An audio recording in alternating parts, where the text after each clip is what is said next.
So yeah, let's dive into it. So I will be talking. I prepared a presentation for about like 40 slides or so. But if you have any questions, don't hesitate to interrupt and ask questions. I prefer it to be more interactive than just me talking all the time. So can you see my mouse or my pointer? Yes. Okay, perfect. So I will be starting with just talking about fusion surgery in general and how it evolved. Just quick overview of what we are doing right now. And also I will be talking about ultrasound-based spinal navigation. And at the end of the presentation, I will talk about what we do in the lab and maybe some future directions and work that we plan to do. So spinal fusion surgery is, as the name suggests, is to fuse multiple vertebrae together using bone graft. And one part of it, like it is becoming more and more popular because of multiple factors, one of them being the technology has evolved and it's kind of easier to do it now than before. So it is getting popular, more and more popular. And one of the challenges in spine fusion surgery is that you have to insert these rods to sustain the spine, or rather to help sustain the spine functionality. So you rigidly fix all the vertebrae. And one of the main challenge is to insert, like if you want to put these rods, you need to insert screws. And the way it is done right now is to insert them through the pedicle. So it's this region right here. So you want this the screw to go through the pedicle without breaching the cortical wall, lateral or medial. Or even like sometimes if you have a too long screw, it will go beyond the vertebral body and perforate from the anterior part of the vertebra. But when you are doing, when you are doing surgery, actually you do not see the whole anatomy. You only see the posterior part of it. So you don't know exactly, if you are inserting the screw, you don't know what is the good angulation to do it. So long time, and we'll see that in the next slide, but the initial idea was to use some anatomical landmarks to do that. So basically the intersection between the spinous, the transverse process and the articular joint. So this will be your entry point, and you know that you have like 5 to 10 degrees angulation, and you plan that on the preoperative images and you insert the screw, and you can verify afterward. But this is not very reliable. And the accuracy varies between 70 to 95, depends on the it depends on the papers and what they report, and also it depends a lot on the surgeon. So back of history of for like quick history of spinal fusion surgery is it started in 1911, where like the first spinal fusion occurred. And at the time they had like this external hardware or devices. So the patient have tools coming out from the body, and he needed like several months to recover. And then they figure out that they can put some device in the fixation device inside the patient and close it, and afterward remove them. So it get better and better, and afterward it was about how to insert the screws through the facet or through the pedicle, and how to attach the screws between them. So during all this period, the main focus was on the surgical technique itself, and not the imaging device. And then we have this small era of intraoperative imaging. So here we started to have like new medical imaging device and digitizing of the imaging equipment. So people started using radiographs to see the screw inside the body to check if you have breach or not during the surgery actually. And another really popular method is to use the 2D fluoroscopy. So basically it is a radiographic, but it is real time also. So this was at the end of the 80s, beginning of the 90s. And since there, we had a new era, which I call era, but basically it's navigation technology. And navigation technology allows you to actually locate the surgical tools with respect to the images. And coming from here, people started to use, so I will describe each of these methods later, but the idea here was to use simple image-guided surgery and then use intraoperative CT, so a small scanner that you can bring in the OR and do the intraoperative imaging to get the navigation. And starting from the early 2000, people started using intraoperative ultrasound to do the same thing. But what you can see is in the 90s, the intraoperative CT has become kind of not the standard, but still it is used in the operating room, but not the ultrasound. Ultrasound has been there for 20 years now, more than that for spine, but it is still at the stage of research. And there are many problems to that. We will discuss some of them to why this has not become the standard for care, although it has many advantages. So the talk we focus on this last part of intraoperative ultrasound. So just to recap, for navigation or more for spinal fusion, you have the freehand technique where you do not use any imaging during the surgery. You have the most popular one, which is 2D fluoroscopy. So why it is the most popular? It is fluoroscopy or using the C-arm is more widely available than using intraoperative CT. Not all the centers have intraoperative CT.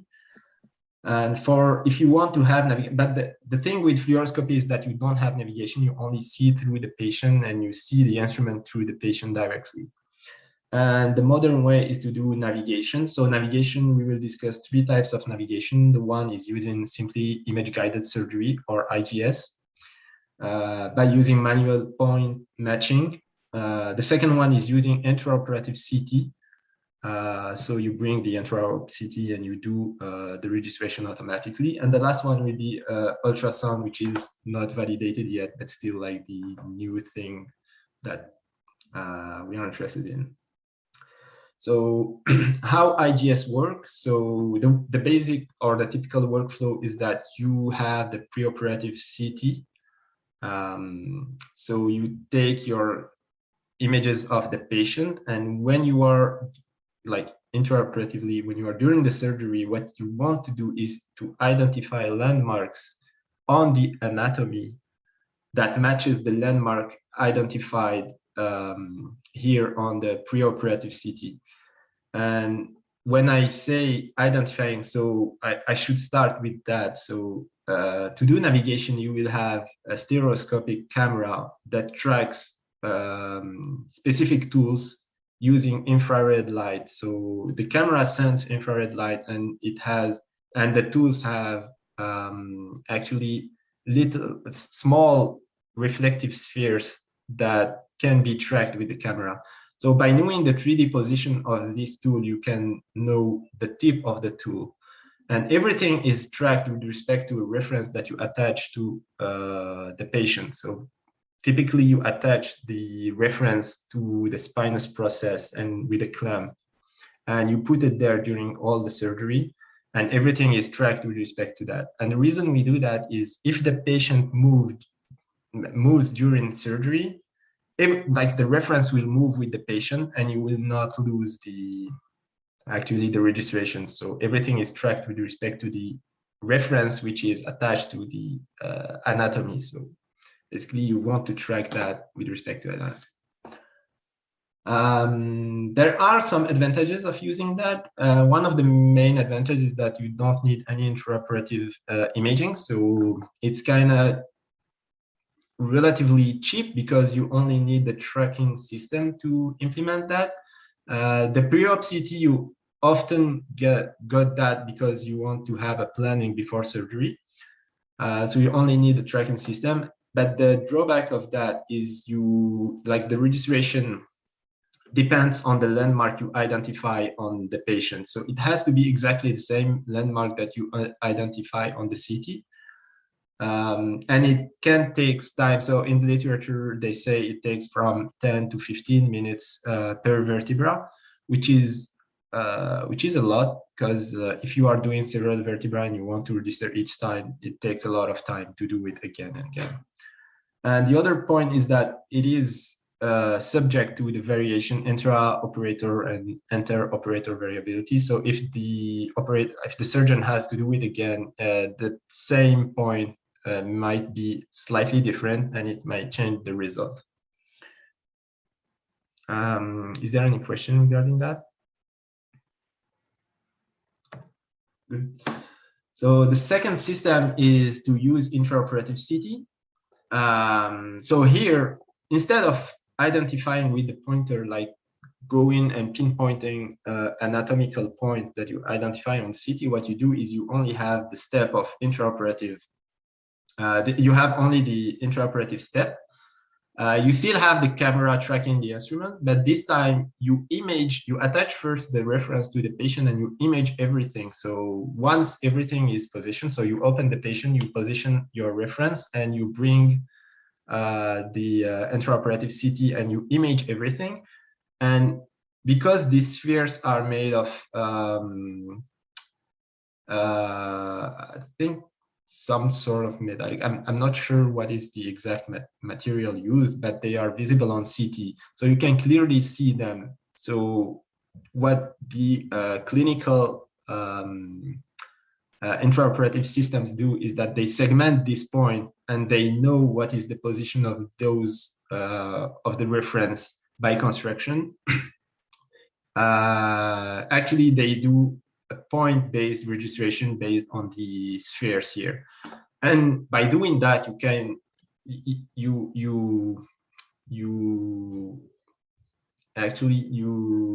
you can bypass the step of identifying manually the points. So the advantage is that it is automatic, because you only need to bring the ICT and do scan during the surgery. It gives you an update of the anatomy. So what the main benefit is that, for example, before closing the wound, you can check if the screws are well positioned or not. So it gives you an update of what happened during surgery. And for example, if a screw is breaching, you can replace it before closing the wound. And the main drawback, actually, there are many drawbacks of that. One of the most important is that it is, because you are doing a CT, it has ionizing radiations, and you often what surgeons do is that surgeons hide behind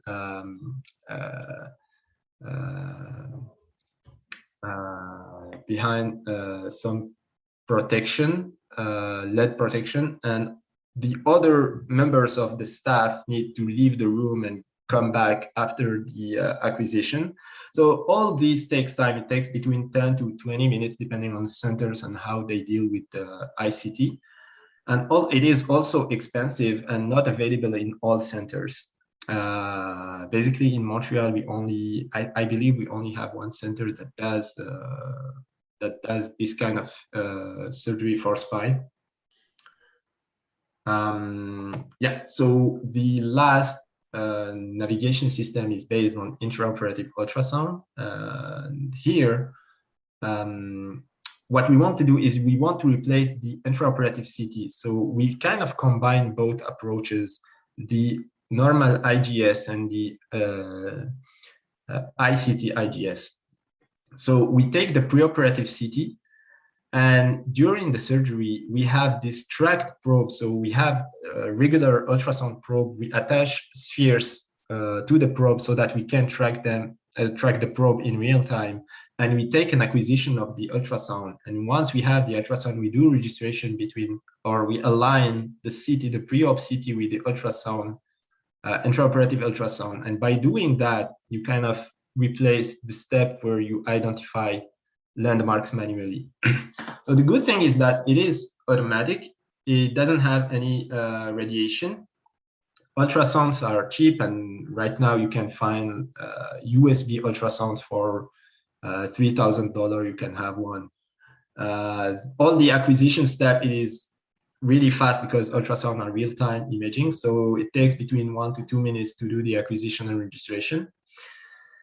The problem with ultrasound is that not all clinicians are familiar with the ultrasound, so it has a lot of variability in the way you acquire the images, and I believe this is one of the main points that hinders the development of ultrasound as like standard for spine at least. So you have this dependency of the acquisition, and also you have the problem of validation. There is not a lot of work done for validation. And for the rest of the presentation, I will be talking about the registration. So this is the critical part of intraoperative ultrasound, is to how to get the alignment between ultrasound and CT, because if you look at it, ultrasound images are not really meant to image the bones. And the reason for that is that ultrasound do not penetrate through the cortical bone. As a result of that, you have two main artifacts. The first one, or not artifact, but like imaging features. The first one is that the bone tissue interface will look really bright. So for example, here you have a bone, the start of the bone, it will look really bright. And just after the bone, so the probe is positioned like upside, like from looking downside. So here you will see the, actually you will see the interface, but just after that, because you had a bone, the ultrasound do not propagate, and you have like dark just after that. And also there is another issue, is that if the ultrasound wave is not perpendicular to the bone, the bone will not appear. So you will have a lot of occlusion, a lot of shadow artifacts. And the field of view is smaller, so you only see part of the vertebra. So it's really hard to understand what you are looking at if you're not familiar with that. So if I ask you, what is this image and this one, I don't know if you are able to see that these are like actually an axial view of the vertebra. So here, for example, you only see this part, and you don't really see, if I go back to the slide, you don't really see the spinous process here, or at least the sides of the spinous process, simply because the waves are not perpendicular to this bone. Here, there is another issue of, first, it is cropped, it's just part of the vertebra, and the other thing is that you have more tissue here. So this is just tissue and ligament, so this is not a bone. So it's really hard to deal with that. And I wanted to have do a scope of what is done in the field of ultrasound instead of just talking about what we do in the lab.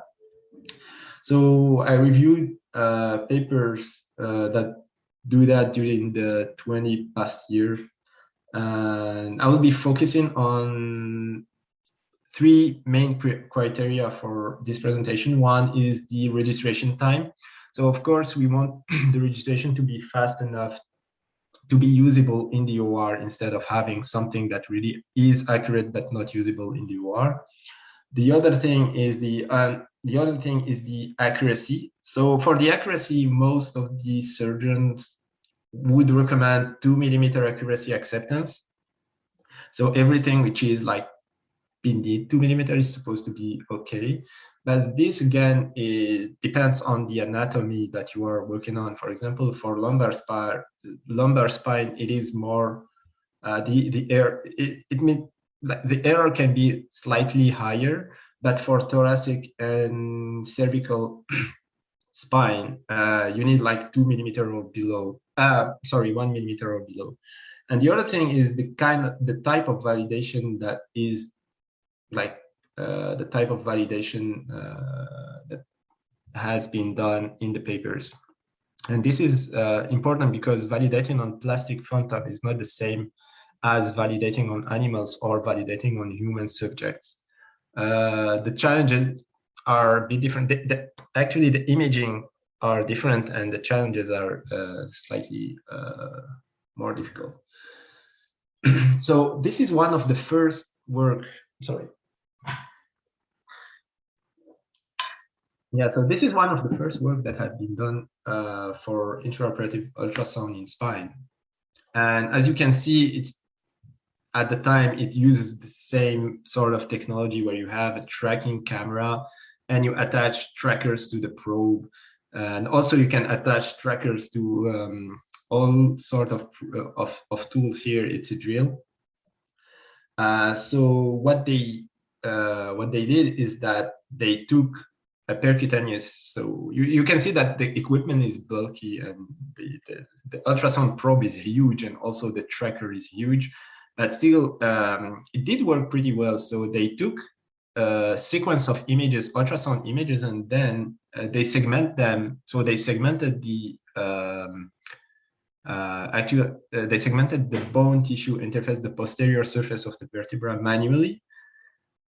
And then they use this segmentation to do the registration. So the problem with that is that it took a lot of time. So doing manual segmentation took around 20 minutes, but they got pretty decent accuracy for like 20 years ago, more than that. And then like next step is, the next natural step is to try to automate the segmentation, like the segmentation phase. So people started to do some basic image processing, like filtering the images to get sort of the surface of the vertebra. Then they use these surfaces to do registration with the Preop CT. And all the validation here have been done on plastic phantoms. And the thing with plastic phantom is that often they give better accuracy just because it is easier. That if you put plastic phantom in water, you don't have any tissue between. So basically, the water will appear black in ultrasound, so you don't have any tissue between the between the posterior surface and the probe.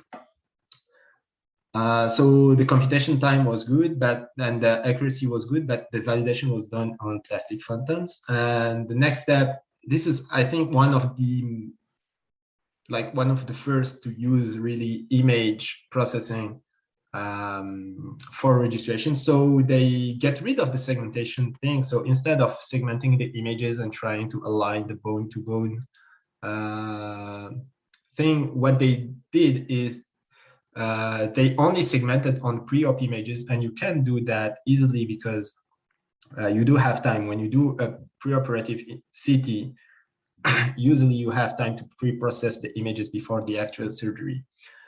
So they extracted the posterior surface, what you can see here in white.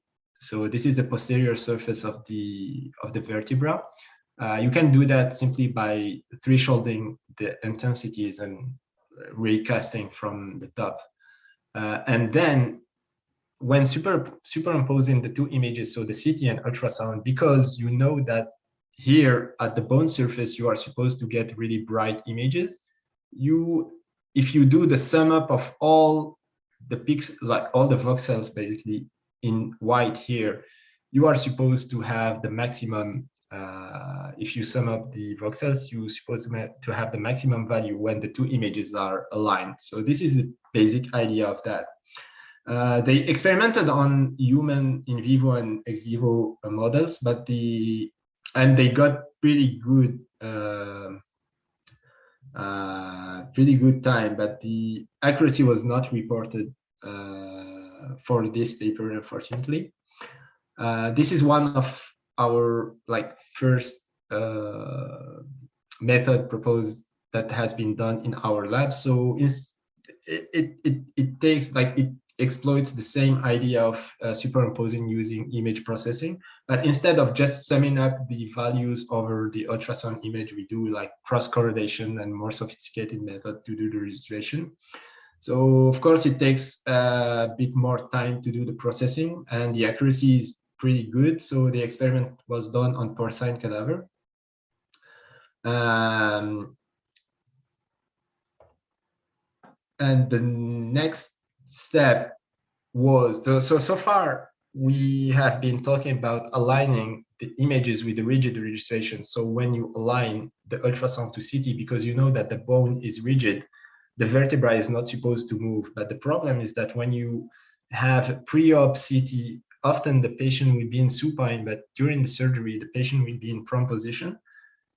And because of that difference, the curvature of the spine may change. So people started to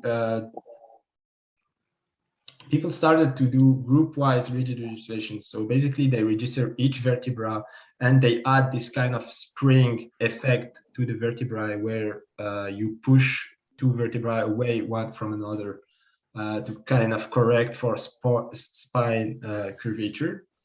So the accuracy was pretty good, but the problem was that it took roughly half an hour to compute. So you cannot afford that for you cannot afford that during surgery.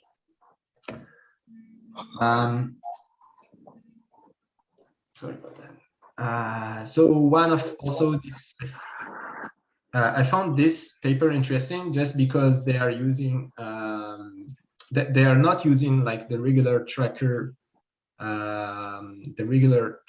to track the probe and position everything. So what they do is that they have a probe. They initially position the probe at some known position.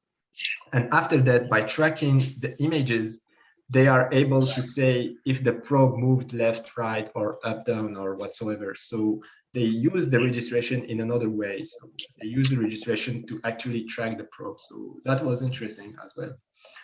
Another also interesting work was they use robotic arm to have like scanning ultrasound that goes back and forth, so that it provides 3D ultrasound instead of regular 2D ultrasound. And the idea here was to try to correct for patient motion, or if the patient moves during surgery, you kind of track the ultrasound one volume with respect to the next volume you acquire in time. And this way you can correct for the movement that occurred during these two ultrasound acquisitions. So they start by doing a CT to ultrasound, and then they do continuous ultrasound to ultrasound registration to update the position in real time. So this was pretty cool. And this is one of the recent work I've seen for spine surgery. So the validation was done on plastic phantom, but it was done on thoracic. So far, all the validation were done either on animal cadavers or plastic phantoms, but all the spines were lumbar spines. So this is one of the few work that addresses like thoracic. So you need more a bit. So the anatomy is a little bit different, and you need a bit more accuracy to do that. So, and also the other point that I find interesting is the use of these cameras. So instead of having a stereoscopic camera, one camera that tracks all the tools, you can have multiple cameras that cover more angle, like wider angle, so you can move in any direction and you do not lose the tracking during the surgery. So I found this interesting. So the computation time is good. It is like 16 seconds, and the accuracy was also good, but still they validated on plastic phantoms. And this is one of our recent work. So we also do image processing for registration. It is getting a bit more sophisticated with the time. So we are including like gradient of the image and intensity of the image. We do all the computation on GPU, so it is really efficient, and it is fully automatic. This is something I did not really talk about, but to initialize the first position of the ultrasound, you either do it manually or you do it by pinpointing a rough anatomy around where you operate. But in our case, we are doing like full automatic. So just by using the sweep, we are able to locate rough position and then do the alignment.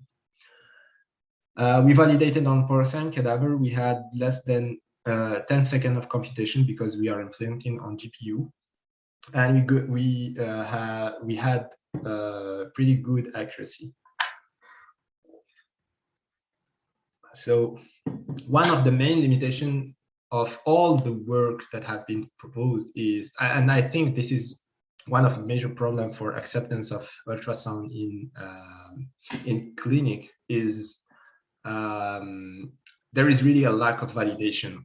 And the problem is that for IGS in general, it is hard to get a ground truth registration. So when you do a registration, how can you validate and say, this is this is the perfect registration I want to have, and how you can reach that? And the other thing is that for all the papers, each paper is validating slightly differently on different data set and also on different metrics. So it is hard to compare all the papers and go with one or another. And there has been really, I think, almost inexisting work on usability in the OR for ultrasound. So we know that ultrasound is pretty much well accepted for neuro navigation, for example, but for spine, there is really low, none of the work is experimenting for usability in the OR. So the only work that have been studying feasibility for clinical data has been focusing on needle insertion or needle guidance for epidural, for example, or a steroid injection. And for needle guidance, you need, first of all, you need less accuracy. 3 millimeter could be acceptable for needle guidance. And the challenges are a bit different because you are doing it percutaneous and not open surgery. So there are some differences. So this is the system we are developing. So it is, hopefully you can see the video. So this is a demo of that. So actually I will, this is a plastic phantom, and I will acquire one sweep of the phantom. You can see the ultrasound on the left and the CT on the right. So if the probe is not tracked, you kind of see a cross on the images saying that you lost tracking. You have the camera here that tracks the ultrasound probe, and you only take one acquisition and you run the registration. So it takes roughly 10 seconds to do all the registration. Here it's a sober phantom immersed in water, and only do registration for one vertebra. Yeah, so we do the ultrasound reconstruction first, and then the registration, and then I will show the ultrasound superimposed to the CT. So this is the CT here, coronal axial sagittal view. Here the ultrasound is in red-ish in hot color, and the CT is actually grayscale. To check the registration, actually, we look at the laminae here. You look at the spinous process. If it is well registered, then you look at the edges of the CT. When everything is registered, you can run the navigation, and you can see on real time where is the projection of the screw. So if you take this pointer here, it can tell you, if you project along the direction of the pointer, where the screw is going through. So if you position the pointer on the entry point, you kind of see where you can go. You can select the size of the screw in real time and play with that. So everything is open source and freely available if you want to play with that. So this is just the architecture of the system, but it is the same thing that I presented earlier. So for the surgeon's perspective, you only have the pre-op images you take before surgery. So it's just a CT scan that you kind of run some pre-processing on it. And during the surgery, you just expose the vertebra, you take a scan, and you are ready to navigate. So the software part will take charge of tracking everything for you, doing the ultrasound reconstruction, doing the registration, and give you back the navigation. So we ran some experiment other than just comparing the registration and how accurate we are on porcine cadaver. We also ran an experiment where we actually inserted screws, pedicle screws inside the porcine cadaver. So to my knowledge, this is the first time like we are doing pedicle screw insertion and validate for ultrasound use in navigation system. So we experiment on thoracolumbar sacral section of pigs. Basically, it has like 15 thoracic, so most of the cadavers had like T15 and L1 to L6 plus the sacrum. We rigidly attached the piece of pig on a rigid frame, and we attached the reference to the rigid frame to have ground truth. Something I should mention is that all the cadavers are bought from the local butcher. So this is easy to deal with all the ethical side of the project, because basically it's just a piece of meat. It was meant to be sold to be eaten, that we are using it for research, which is great. It facilitates a lot of things. So we do a pre-op scan. And actually, you can see here the 3D view of the scan. So we have all the vertebrae here. We have the reference. And if you identify these spheres, you kind of know where is your ground truth. This is the system. We are using a BK system ultrasound to get the ultrasound, and we attach a 3D printed like shape on it to track the probe. We calibrate the probe, and we are using Medtronic tools to do navigation. Yep, and at the end of the surgery, what we did is we collected, just using the pointer on top of the spines, we collected like from 5 to 10 points for each vertebra to do the validation to see how accurate we are.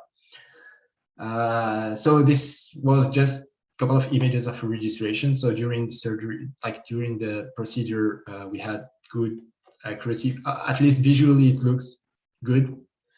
And this is the navigation, how it looks like. So the resident has like tried the system, had this views, the sagittal and the axial view tilted with the tool. So the images are rotated with the tool, so that you can see always the cross section of the screw, and you can plan where you want to go. These are some results. So we end up doing 5 porcine cadavers. We inserted 56 screws. We used 2 different like diameter of screw, 5.5 and 6.5. And for all the 56 screws, we had only 4 breaching, and the breach was for 2 of them was really low. For 2, it was almost 2 millimeter. For breaches, usually in the literature, you have this classification of breach, which is like going from no breaches. It's basically you do not breach the cortical wall. You have from 0 to 2 millimeter breach, you have from 2 to 4, and from 4 to 6, and beyond 6. So we are still in some authors called it the safe zone of breaching, and actually the ratio of screws that are breaching is really low. So this is just qualitative result of the breaches. You can see here all the breaches were medial. So this is not good, because medial breaching is, I think the superior and medial breaches are the more concerning than others. And this is the result for accuracy. So using our system or the ultrasound system, we got an average 0.96 millimeter accuracy, but using the ground truth or the gold standard, using the spheres rigidly attached to the pig, you get 0.97. So it is really close to what you would get if you do it the same way it is done for ICT, for example. What else? Yeah, and the reason why this is high, because 0.9 is quite high if you do it using the spheres, is that first of all, the reference is attached at the end spectrum of the frame. And also, when we collected our points, we collected the points over the ligament and the tissue here. So you can see that the points are off. This is the gold standard, like the gold standard alignment. So it is supposed to be perfectly aligned with the CT here, but we had, when we collected the points, we had ligaments and tissues. So some of the points are a bit off. And for the registration error, we computed the distance to the surface of the vertebra. So some advantage and disadvantage of the method is that we have been successfully implementing this for pigs. I'm really happy with the result, and also the breach rate is really low, and it is also comparable to what you can get in ICT. In ICT, it varies between 2% to 11%. I should put the reference here. They're pretty old, but still, it is comparable to what you can do with ICT. The accuracy is very high. It is fast to compute, and you can actually the acquisition and registration are fast. So one of the drawbacks was that sometimes the registration failed, but because the acquisition and registration were quite fast, we could quickly recover. So when it fails, it really do not converge. It's not like it converges, but the registration is not good. It's just the registration is completely off. So it's easy to see visually. You see the ultrasound completely off. So when you see that, what we did is we do the scan and do the registration again, and it worked. One of the limitations is that we need more data and more clinical data on patients instead of doing it on pigs. For future work, so I had this project of doing the same thing, but for minimally invasive. So instead of doing it on open surgery, I want to do it on take percutaneous ultrasound acquisition and do the registration like that. So in percutaneous and open surgery, you will have different ultrasound images. So we have to adapt the code for that. But I think there is potential for that. And also, one of the future work that we want to do is to evaluate against the O-arm in real patients. So to do that, we are waiting for the REB to get approved so that we can test the system in parallel with the O-arm. So basically the surgeon will do the operation with the O-arm, but we will be collecting the data with ultrasound in parallel without disturbing the surgical procedure, and then compare both registrations. Of course, there is still room for improving the registration algorithm.